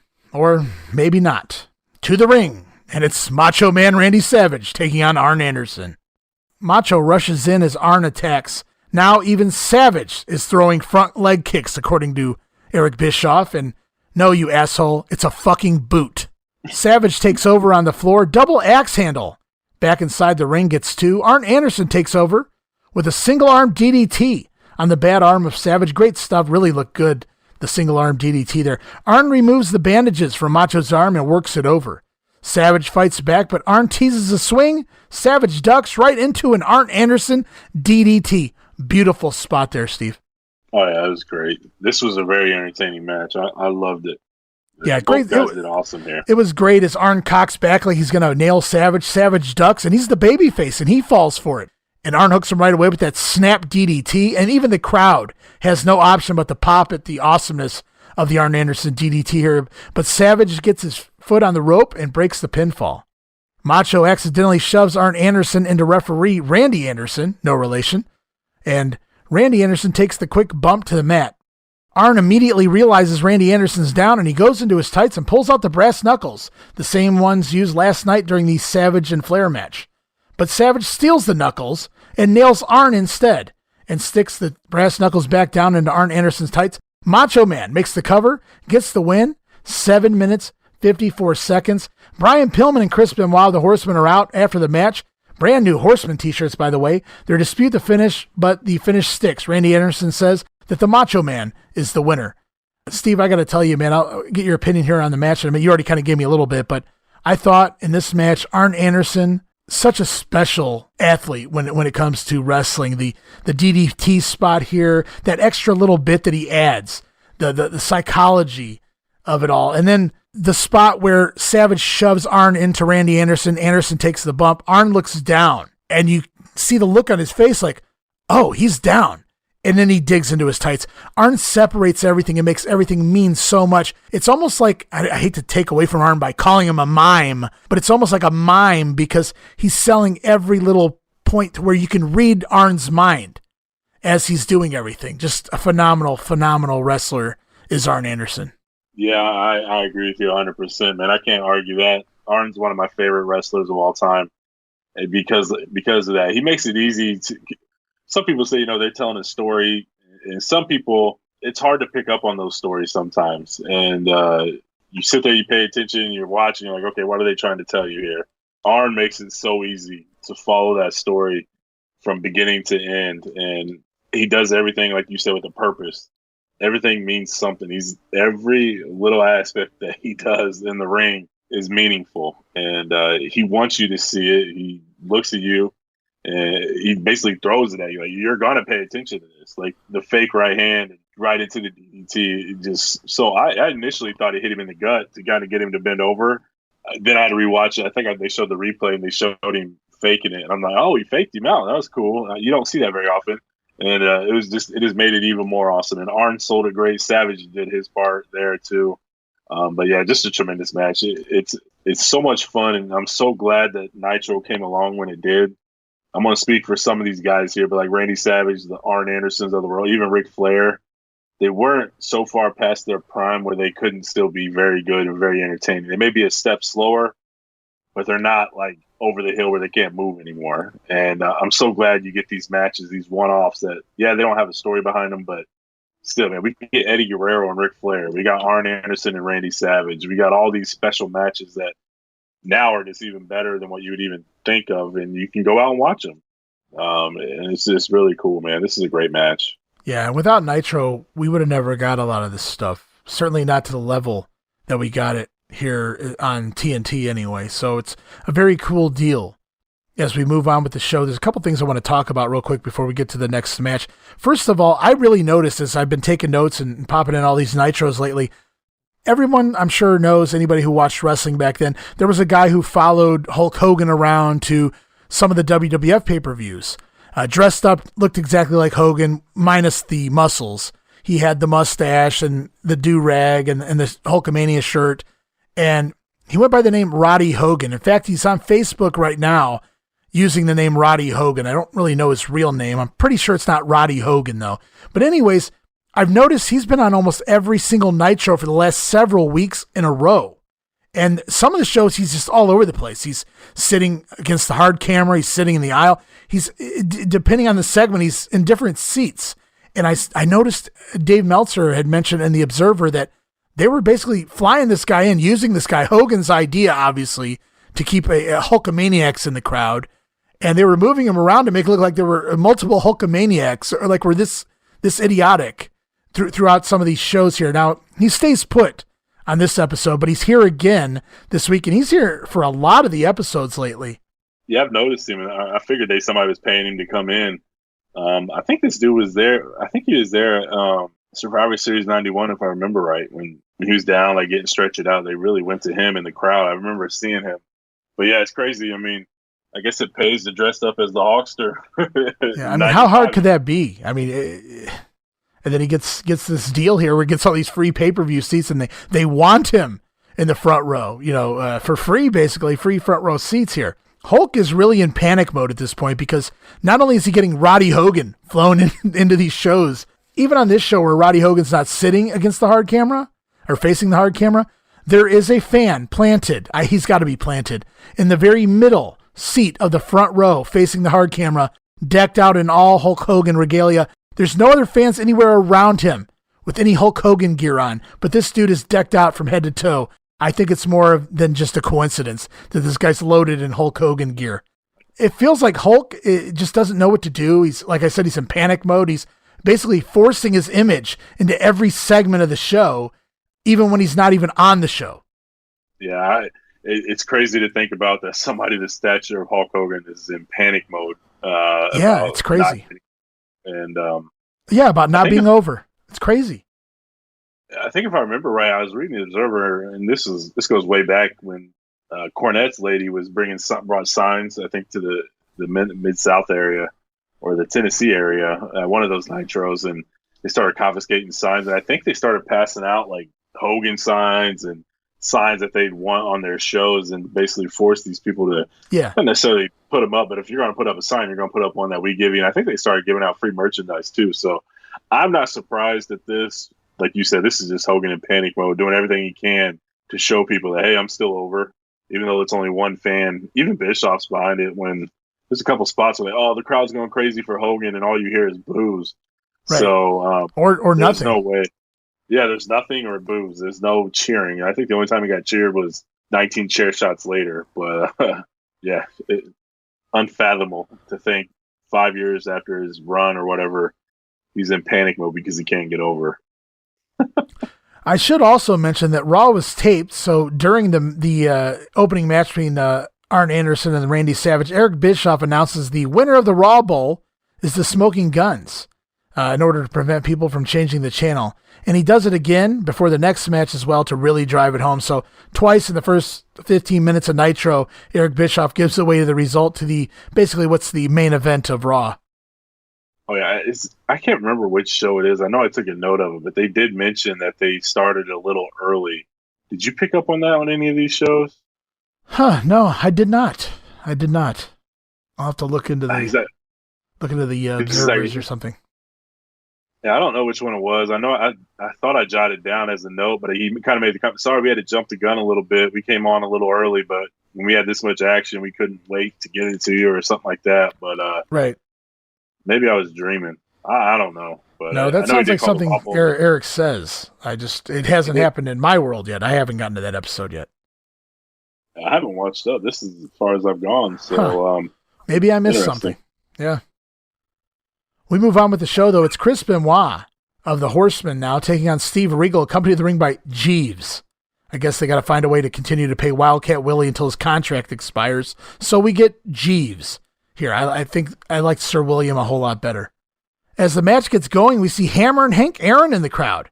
Of course, he's a Ted Turner employee and the guy who essentially got Bill Watts fired, or some may argue that Bill Watts got Bill Watts fired. Mongo on commentary says 755 home runs, ladies and gentlemen. Bobby Heenan replies, if he had listened to me, it'd have been 800. Classic Bobby Heenan line right there. Oh, yeah. If these guys were just allowed to do what these guys could do, oh my God, what a match this would be.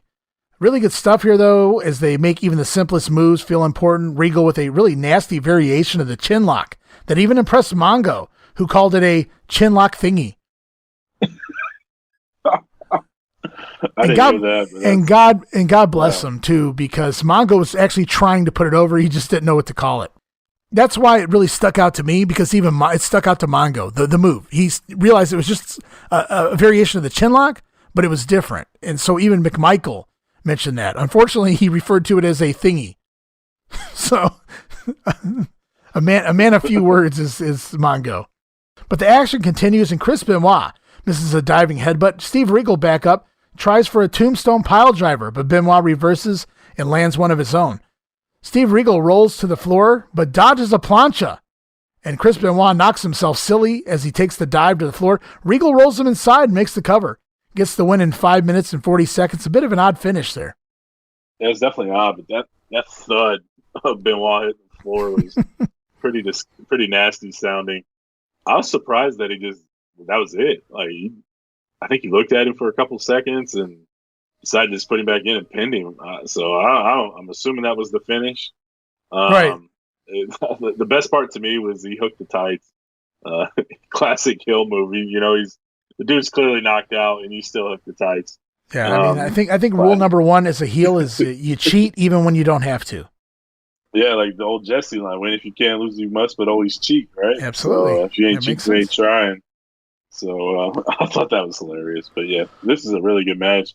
Some of these open hand slaps and just oh yeah. I'm sure neither one of these guys cared to just lay it in, make it snug and as real as it gets. Hell, probably hit me if you want to. No, I don't care. They had an amazing match at the Brian Pillman Memorial in 2000. It was a classic, to say the least. Beat the living hell out of each other. I can only imagine. I need to see that. It's out there. It's definitely out there. So Arn fell to the Macho Man in the opening match, and now Benoit jobs to Steve Regal. So it's time for an in-ring promo. Gene Okerlund with the Horsemen minus Ric Flair. It's Arn Anderson, Brian Pillman, Chris Benoit. Pillman shits all over Benoit and Arn for losing just 5 days after Flair wins the world title. Brian implies Benoit is good with partying and the partying aspect of the Horsemen, but needs to hold up the wrestling end. Chris Benoit says when he loses, it's pure luck by his opponent. Brian Pillman then gives Arn shit for losing to a page out of the Horsemen's own playbook, of course meaning Savage using the brass knuckles against Arn. Arn tells Pillman their jobs as Horsemen are about making money and protecting the world title, not starting fights with people that they have no issues with. Arn says that Paul Orndorff went further than it needed to, and that they have no issues with the Dungeon of Doom. At this point, we see Kevin Sullivan and the Zodiac are out. They're trying to attack the Horsemen, but they're finally being held back by Jimmy Hart, and the Giant pulls them back, and they live to fight another day. We don't really see anything happen here, but they continue to push this potential Dungeon of Doom versus Horseman feud, all because of Brian Pillman. So the Horsemen are 2 months out. They're 2 months old now, and Brian Pillman's already full go, 150% with his crazy gimmick, stirring up shit and calling out his own teammates and all the works here with Brian Pillman. Yeah, I enjoyed this promo. I thought it was, I don't know who the hell Brian Pillman is to sit there and talk to Arn Anderson like that. Yeah, that was my He's been thought. in the Horsemen for, the beginning. And so, but it makes sense. Pillman's the one not wrestling or doing anything. He's just stirring the pot and doing nothing. Is he injured at this point, or is this just the gimmick? Nah, just the gimmick. Just the gimmick.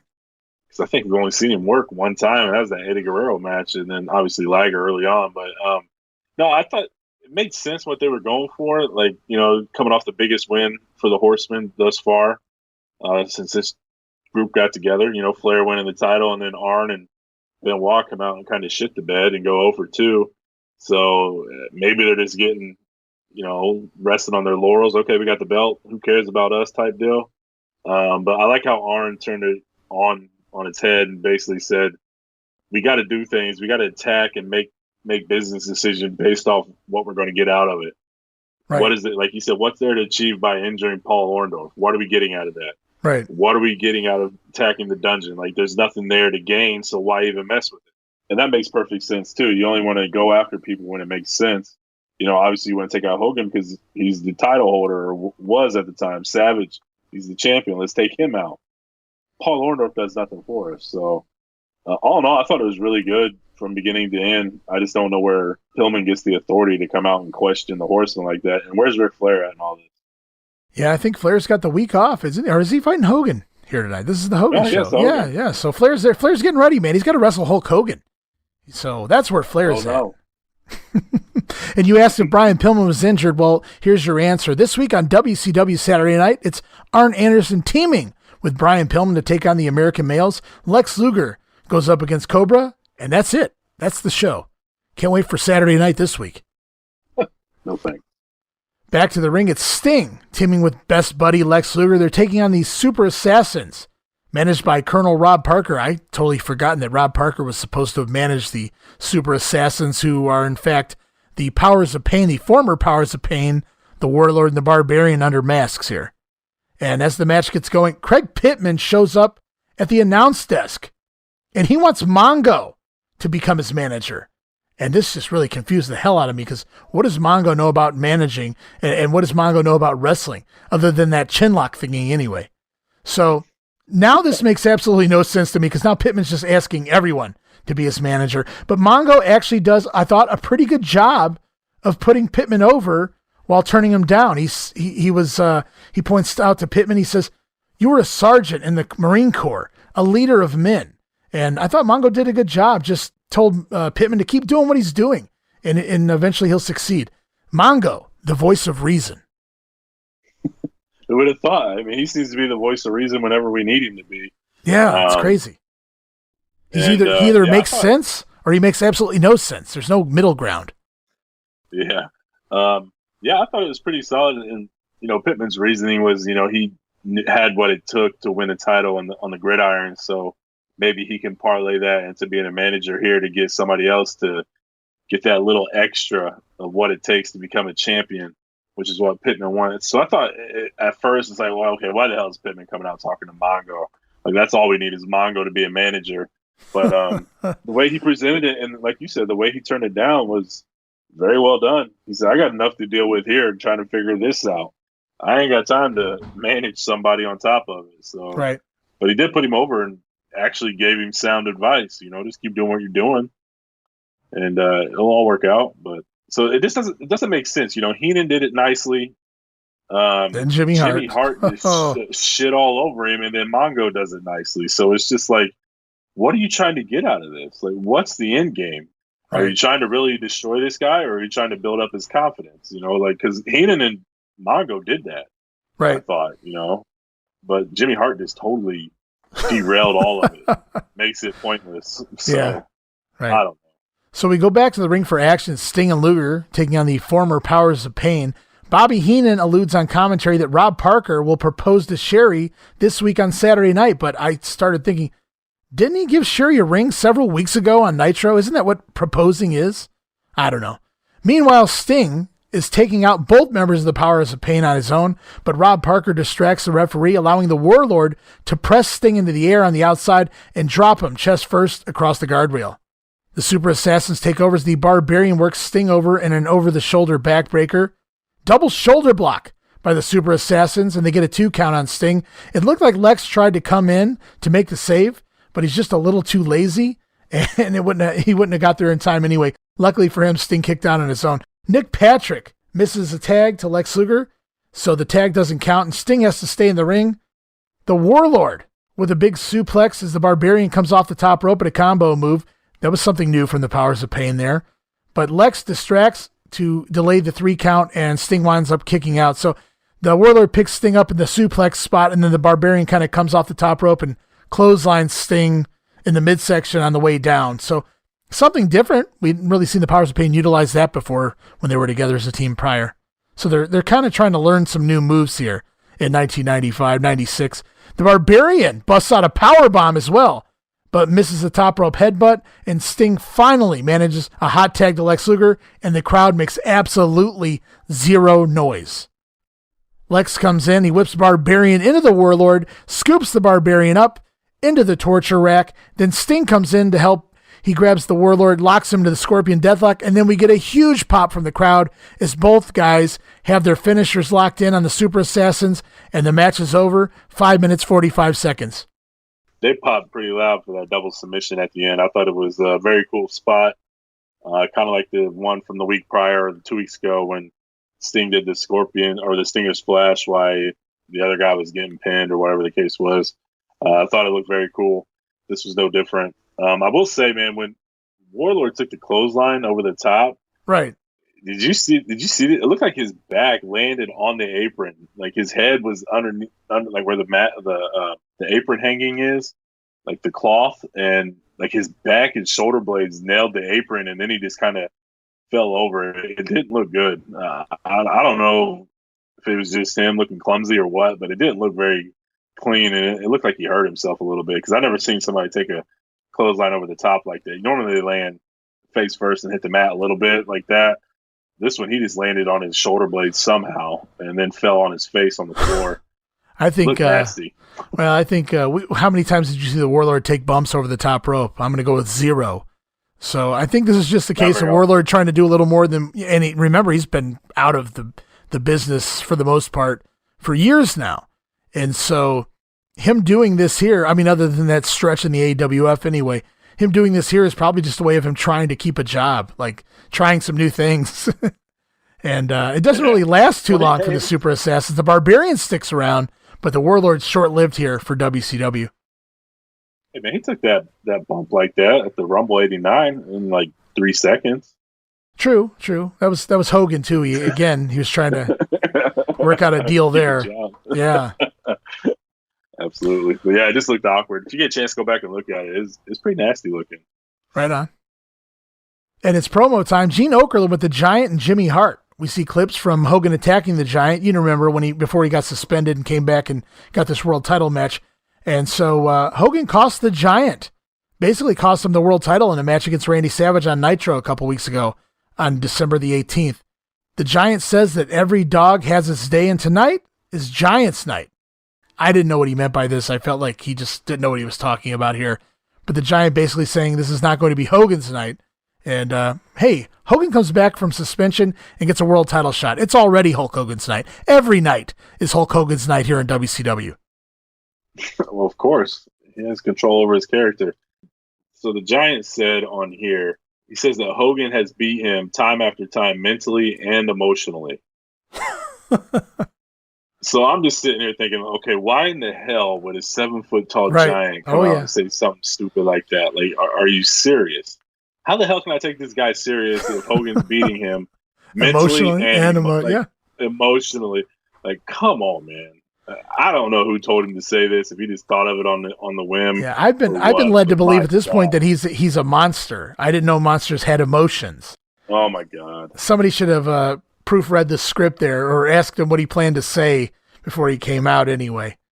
Oh, I was just like, man, I never picked up on that before, to be honest with you, and it threw me for a loop. I'm like, man, it's January '96, and he's saying this stupid stuff about himself because of Hogan. Oh, Lord. I can't take him serious. And before we get to the main event, we learned that Clash of the Champions returns here on January 23rd in Las Vegas, Nevada. So we got Clash of the Champions upcoming here as part of WCW. It's one of the very last Clash of the Champions, if not the last. I know there's not a whole lot of clashes left before they go full on pay-per-view month to month, right? They get into 97. Well, it's still one of the last ones. Or no. Yeah, it's one of the last ones. I know there's one with the NWO and that, what the hell is that? Movies for guys who like movies where they cook food during the movies or whatever. Like that dude's on there. Well, we move on to the last match this week anyway for WCW Monday Nitro. It's the new WCW World Champion Ric Flair taking on Mr. Probation, Mr. Suspension, the returning Hulk Hogan. Welcome back from your holiday vacation, brother. And as this match gets going and I see Hogan across the ring from Ric Flair, I think to myself, they've got to be running out of headline matches already. They're giving one away almost every single week. You start thinking of the dynamics of who's across the ring from whom, and it feels like Savage has wrestled almost everyone. It feels like Hogan's wrestled almost everyone. It feels like Sting has wrestled almost everyone. They're really running out of new matchups. So they need to cut back here. It's really going to cost them in the long run, you would think, anyway. Yeah, I mean, once you go to this well every single week, I mean, you still got 51 more weeks to go. I mean, you got to figure out a way to spread these out and make them meaningful. If you're just throwing these guys in here every week, with one week of build, like you're accomplishing nothing. You're just popping a rating. Just think of the last 3 weeks alone. You had Savage versus the Giant. You had Savage versus Flair. Now you have Hogan versus Flair. That's just the last 3 weeks. That I can't remember any further back off the top of my head, but those stick out to me immediately. It's insane. And we get a spot early on in this match. Ric Flair whips Hulk Hogan into the guardrail. Hogan no-sells it, bounces off him like they're ropes, and clotheslines Flair on the floor. Back inside, Ric Flair finally takes over control with a clip to Hogan's leg. And figure four time. But Hogan winds up turning it over. Jimmy Hart comes down to ringside, distracting Hulk Hogan, and Ric Flair takes back over once again. Flair with an impressive delayed suplex on Hulk Hogan, of all people. Crazy to think, and Hulk has to no-sell it, using that move as a way to Hulk up. And so now Hogan begins to Hulk up, and it's weird watching him Hulk up with no fan noise whatsoever. And I don't mean that there's no noise. I just mean it's your regular crowd buzz. There's no booing. There's no cheering. I don't know that I've ever seen Hogan Hulk up and the crowd noise didn't change 1 decibel from the noise they were making prior to him hulking up. It was really scary to see, and I could see why he's in panic mode. You just never thought you would see the day this would happen with Hulk Hogan. Yeah, it's mind-boggling. And the thing is the problem is that the person who's in panic mode is blaming everything else around him for why he's not getting over. It's not his fault at all. It's everything else around him. I mean, take yourself out of these situations, back up a little bit, let people breathe, and go a week, go a 5, 10, 25, 30-minute segment without seeing Hulk Hogan or hearing about Hulk Hogan. We get it, you're the biggest star, but at the same time, we don't have to hear or see you every 5 minutes. Right. And that's the biggest problem here with him. And he's going to be the last person to realize that. I don't think he ever realized it. So, anywho, Hogan hulks up, hits the big leg drop, but Jimmy Hart up on the apron, and Hogan knocks him right off. Hogan turns around, and Arn Anderson's waiting with brass knuckles as he nails Hulk Hogan, and Hogan goes down, but he pops right back up and hulks up a second time in a matter of minutes. Hogan winds up decking Arn Anderson and takes the brass knuckles out of his trunks and shows them to referee Randy Anderson. Anderson immediately calls for the bell, and a disqualification is called in 7 minutes and 53 seconds. My question here is, who won? Hogan's the one that nailed Arn Anderson, and I would imagine by Hogan showing Randy Anderson the brass knuckles, and Anderson calling for the DQ that Hogan was the winner. But if you look at results online, they all say Hogan lost because he attacked a third party like Jimmy Hart and Arn Anderson, who shouldn't have been out there to begin with.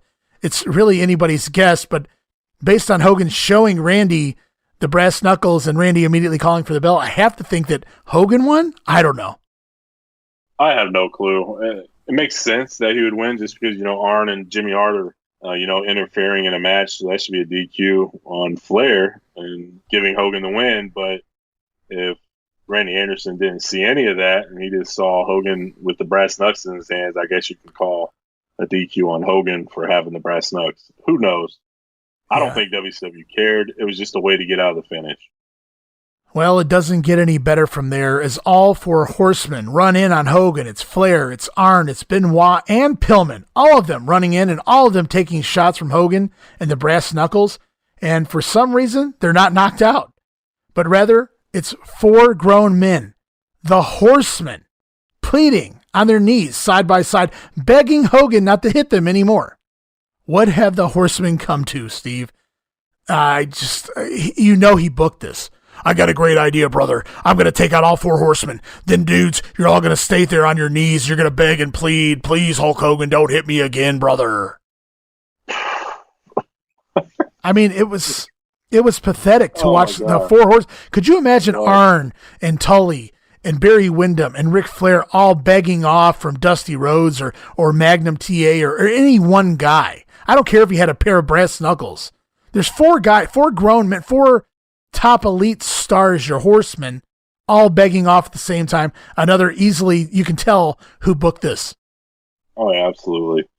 And again, it goes back to it. This is the problem. You're booking yourself way too strong and people are tired of it. That's not even the word for it. I don't even know if booking yourself strong, you can call it booking. I don't even know what the hell you call this. And it didn't even end there because then as he's threatening to kill all four horsemen, the Giant comes to the ring with a fucking bar stool. I have no idea where he found a bar stool in the arena, but he's out here with a bar stool. And Randy Savage is right behind the Giant, yanks the bar stool away. So Hogan pops the Giant, boom, one punch, and the Giant bumps to the floor. So Hogan just managed to take out all four horsemen and the Giant in a matter of a minute or two. Unfucking believable. Somebody had to put their foot down, needed to put their foot down, and tell him enough is enough, man. Jesus. Yeah, I agree with you 100%, man. This is just utter ridiculous. You got to have strong contenders to your throne, which is you, and he's doing everything he can to bury all of them. But you got to remember, Steve, Hogan knows that. Deep down inside, he knows that. He had Earthquake take him out. He had Zeus take him out. He knew he needed to go down in order to come back and get that revenge. The issue here is he's in such panic mode that he's not over, that he thinks the only way to get over is to book himself killing everyone every week. And this week, he really went overboard, basically destroying the entire heel roster in a matter of minutes. This is what happens when you give a guy control of his character and what goes on. Because if he's panicking, this is what he's going to do.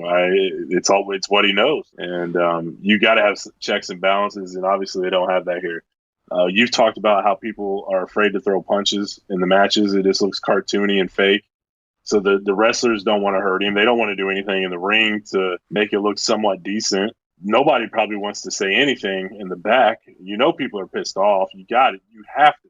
Like, how the hell can Ric Flair go to the back and be happy that him, Arn, Benoit, and Pillman just were on their knees begging off Hogan? All he had was brass knucks. Low blow the dude from behind and take control. You're the freaking horseman. Right. Figure out a way. You always did before. And then you throw in the 7-foot Giant, who is a giant, and if he's protected, is going to be your big money match. And he looks like a complete joke.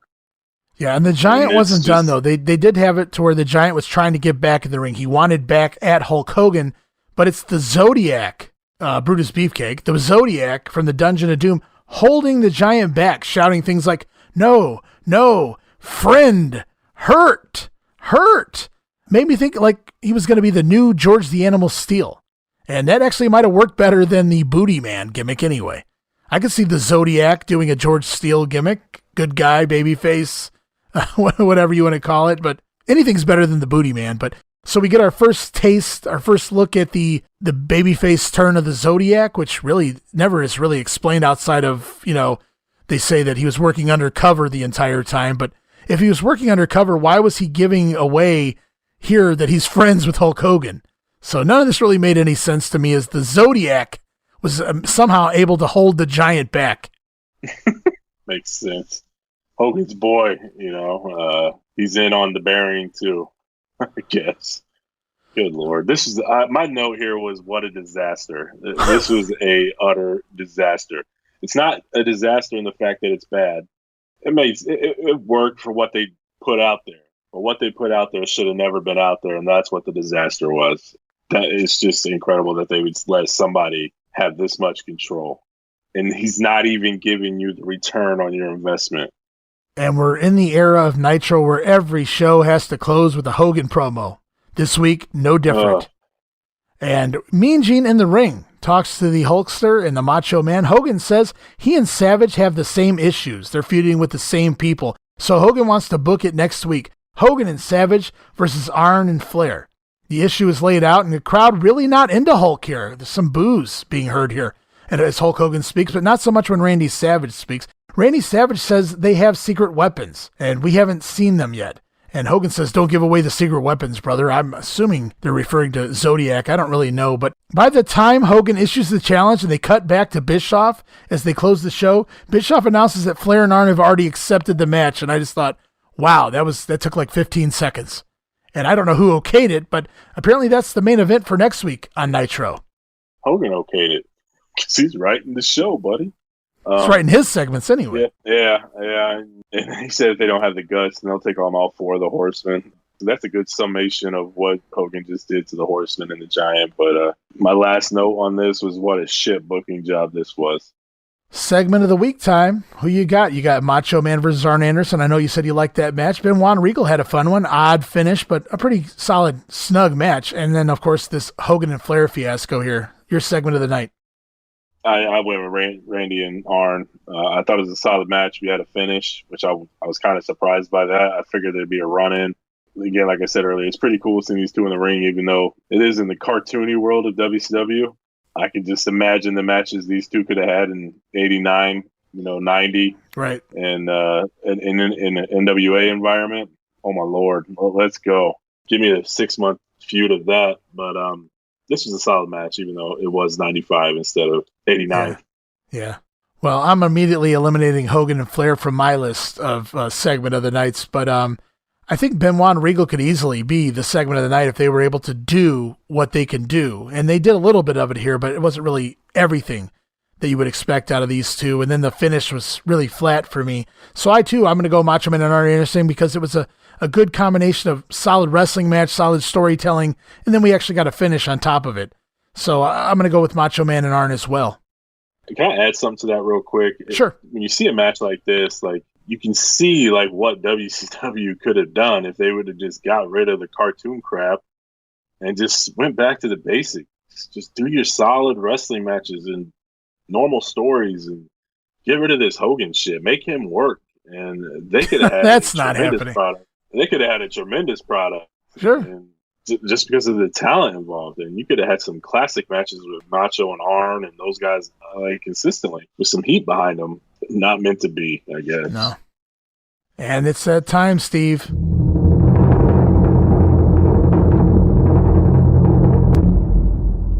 The ratings are in. And for the very first Monday Night War rating of 1996, on January 1st, the WWF squeaks out the first win in weeks over WCW with a 2.6 rating and a 3.8 share to WCW's 2.5 rating and 3.7 share. So WCW is still staying right around that 2.5 on an average, though, which is solid at this point to have a nice average, especially at 2.5 when the guy who beats you is only a tenth of a point higher. What would Vince do for a 2.6 today? Oh my. Anyway, it's still crazy to me that there was a audience this large for both companies at the same exact time. 5 ratings combined. It's right. Watching wrestling on Monday, and it's just, man, what they had and they let it slip away is very sad. And we'll talk about the real winner here. Was it the Monday Night Raw and the Raw Bowl? Was the Raw Bowl pageantry enough to beat out a typical night of WCW action for you? Yeah, I went with Raw. The Raw Bowl, it was different. I still remember it today. So that tells you that not necessarily the impact, but just how different it was for the time. Because you remember the different things, not the redundancy. All these Nitros look the same because they kind of are the same. Right, and especially so right now. Stuck out. Yeah, right now, absolutely. I just thought the booking made sense. They was able to hype up their next pay-per-view. They got the Rumble participants out there, kind of give you a feel of what they're going to have there. Diesel destroyed Mabel to just further his trajectory to where he's heading. We got the Billionaire Ted vignettes, which this one was one of the better ones. And then you had the vignette with VADER. I mean, it was just a very solid show, and you got a pay-per-view match. Obviously, we didn't talk too much in detail about that one, but Nitro's had a really good show on their hands until they got to the main event, and then that last interview. You cut that out, it would have been a lot closer. That was a stink fest at the end, so there's no way I could pick Nitro there. Yeah, and I'm going to go with Raw too, and it's not it's not because they had better wrestling action. I think you could argue that Nitro with Savage and Arn and Benoit and Regal, they put on better matches overall, possibly. I mean, you could argue that, but I think Raw did a really good job. They cheated a little bit, used the match from the pay-per-view in your house, so you got to count that. But the Raw Bowl match, interesting concept. The whole look was different. Diesel beating Mabel in a matter of 8 seconds, that was a huge deal at the time. We really didn't see that coming because we didn't know Mabel was on its way out of the company. So that was everything about it really was a very different feel, and you felt like you were moving into a different world in the WWF at this point. So I'm going to go with the Raw Bowl episode of Monday Night Raw as well here. And that'll wrap up this week's edition of Monday War for the Battles Within. We're going to come back again with 2 more weeks of Nitro and 2 more weeks of Raw. And when we do, we're going to build closer to the Royal Rumble and, of course, Clash of the Champions. It'll be our first ever Royal Rumble watch-along. I've never done a watch-along of the Royal Rumble before. That should be fun. Yeah, it's new for me, too. Obviously, I would never choose 96 first. There's some better ones out there, but I did get 96 on pay-per-view, so it's something from the childhood, so I'm definitely looking forward to reviewing that with you. Can't wait to see it. Are we going to do the Clash as well? Oh, man, you're asking for a little bit too much there, but I think we can get it done. I think I can power through that. I don't remember it fondly, but we can get it done. Well, we do get the debut of the Public Enemy, so it can't be all that bad, right? Oh, yeah. Did they wrestle the Nasty Boys? I can't remember. I can't remember the card either. I'm trying to figure out if it's... You can see that we don't do a lot of research ahead. You know, it's literally... I like to do it as we go because I don't really want to know everything that's coming up. I want to look at it more as a fan. And remember, I lived all this. I know you lived it too, but I lived all this, and I don't remember every single thing as it happened. I do remember most things, but a lot of my historian-esque life is built around learning from eras prior to the 90s. So because I lived the 90s, so I don't really try to deep dive back into what I actually lived through. And so I don't necessarily remember everything that happened. But I do remember portions of this upcoming Clash of the Champions anyway. I'm also trying to talk about it without giving away too much for those people that haven't seen it, maybe 25, 30 years, and or may have never watched it at all. So I have a pretty good idea of what happens on that show, but again, I don't want to spoil it. So we'll figure it out, and they will know when we know if we're going to do the Clash watch along. Yeah, I'm sure we will. I'm sure it'll be on. I'm sure it'll be out there on patreon.com/WrestleCopia. It's just part of the show at this point. You guys, I know we get a lot of praise online. I've had some DMs, some really, really great conversations with some of our subscribers, putting over some of the Wrestling Memory Grenade watch-alongs that we've done over the course of the NWA 1989. So if you haven't listened to those, go and check those out over at Wrestling Grenade.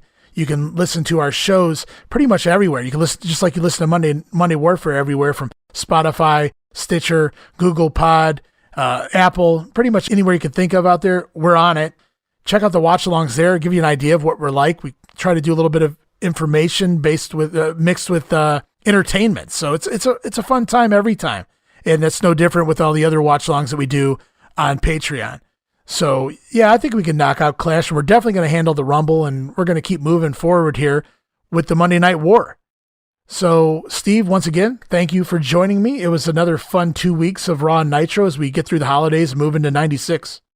Yeah, moving right along here, man. It's I'm excited to see what's coming up. But again, like we're talking about hundreds of shows combined between the two companies. That there's no way anybody can remember everything from every show.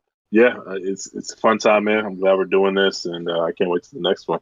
Oh, absolutely. And, we're 18 weeks through the Monday Night War at this point, and that means something like 34 shows minus 2 weeks that Raw didn't air. So we're 34 shows in to the Monday Night War right now, and it's moving fast. So we're going to keep doing that. We're going to keep doing that for you guys, and we might take a week off. We might not here. I'll announce that when I know a little more. We might need a refresher week here in January to try to catch up on some other things and get some new things moving. You guys stay tuned, and I'll let you guys know in advance if that's something that needs to happen. But anyway, Steve, once again, thank you so much, and thank you guys for listening once again to Monday Warfare, The Battles Within.